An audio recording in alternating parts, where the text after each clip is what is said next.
আমি এখন ভিডিও বানাচ্ছি, কি করে করে করে তা। হ্যাঁ, আরে আমি এখন গান সেট করিনি। Hello guys, good morning. তোমরা সবাই কেমন আছো? আশা করছি ভালোই আছো। আজকে হচ্ছে শনিবার, তো আজকে দেখো সকাল সকাল উঠে চান টান করে নিয়েছি একদম, কারণ আজকে আমাদের বাড়িতে আছে সত্যনারায়ণ পুজো, তো সেই জন্যই তাড়াতাড়ি করে চান করলাম। তো ফার্স্টে দেবো আলপনা, তো তারপর আমি পুষ্পাঞ্জলি দেবো, তাই জন্য দেখো আজকে সকাল থেকে কিন্তু না খেয়েই আছি। আর আজকে ব্লগটা সেভাবে করাও হয়নি, কারণ আজকে ছিল বাড়িতে পুজোর ঝামেলা, তার সাথে কিছু লোকজন বলা হয়েছিল খাওয়ার জন্য, তাই জন্য দেখো একদম টাইমই পাইনি। তো রাতের বেলা দেখো এখন ডিনার করে নিচ্ছি। তো আজকে সকালে আমাদের এগুলোই রান্না হয়েছিল, ফ্রায়েড রাইস, তার সঙ্গে পনির আর আলুর দম, তার সাথে ছিল চাটনি পাঁপড়। তো কাল সকাল থেকে আবার ব্লগটা কন্টিনিউ করব। Hello guys, good morning. এখন বাজে দেখো 10:30টার মতো, আর আমি চান টান করে রেডি হয়ে একবারে ছাদে চলে এসেছি। তো চুলটা একটুখানি শুকিয়ে নেবো, আর দেখতে এলাম যে ছাদে কোনো নতুন ফুল গাছ আর কি ফুল টুল হয়েছে নাকি। তো আর আমার বাবা একটুখানি বেরিয়েছে, তো বাবা এলে আমি বেরিয়ে যাব। তো আজকে শ্বশুরবাড়ি ফিরে যাব, তো বাবা আমাকে দিতে যাবে।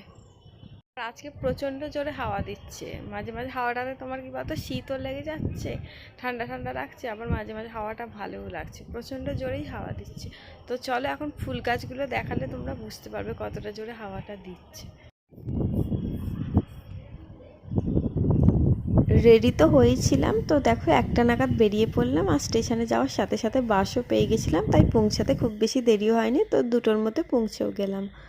আর পৌঁছানোর সাথে সাথে আমার বর বলল এখানে আজকে একটা নেমন্তন্ন আছে, তো সেখানে যেতে হবে। তো কালকেই নাকি নেমন্তন্নটা করে গেছে, তো জামা কাপড় পরে তো রেডি হয়েছিলাম, তো বেরিয়ে গেলাম। এসে আর জামা কাপড়টা চেঞ্জ করিনি, তো রিলস বানাবো বলে একটু ছাদে এসেছিলাম, আর আমার সাথে আমি এসেছিল এখন আমার ভিডিও ননদের মেয়ে। বানাচ্ছি, কি করে করে করে তা।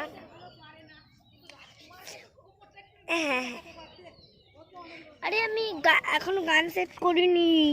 তারপর সন্ধেবেলা ফুচকা নিয়ে আসা হয়েছিল, তো সবাই মিলে খাবো বলে। তো ফুচকা খাওয়ার পরে মুড়ি মাখা হয়েছে দেখো, আর তার সাথে আমার ননদ ভেজেছে গরম গরম বেগুনি। তো মুড়ি আর বেগুনি খেয়ে তারপর রাতের বেলা আজকে আমার বর রান্না করবে বিরিয়ানি। তো দেখতেই পাচ্ছ এখন বিরিয়ানি রান্না শুরু হয়ে গেছে, আর আমার বর এখন বিরিয়ানিটা বেশ ভালোই করতে পারে, আর দোকানের থেকেও খেতে ভালো হয় ওর বিরিয়ানিটা। আবার দেখতে পাচ্ছ পিতুল এসে হাজির হয়ে গেছে, তো মাংসের গন্ধ নাকে গেলে ও আসবে না, তাই কি হতে পারে, আর এসে চুপ করে বসেও আছে, কখন ওকে খেতে দেওয়া হবে আর ও খাবে। আর বিরিয়ানিতে পুদিনা পাতা দিলে নাকি টেস্টটা আরও বেশি হয়, এটা আমি কয়েকটা ভিডিওয়ে দেখেছিলাম। তো আমার বর পুদিনা গাছ কিনে এনে বাড়িতে বসিয়েছিল, আর আমাদের অনেক পুদিনা গাছ হয়েছে, তো সেখান থেকেই পাতা এনে দেখো এখন দেখো বিরিয়ানিতে দিয়ে দিচ্ছে। সবাই মিলে এবার বিরিয়ানিটা খাবো। তো চলো আজকে ব্লগটা তাহলে এখানেই শেষ করছি, টাটা, গুড নাইট।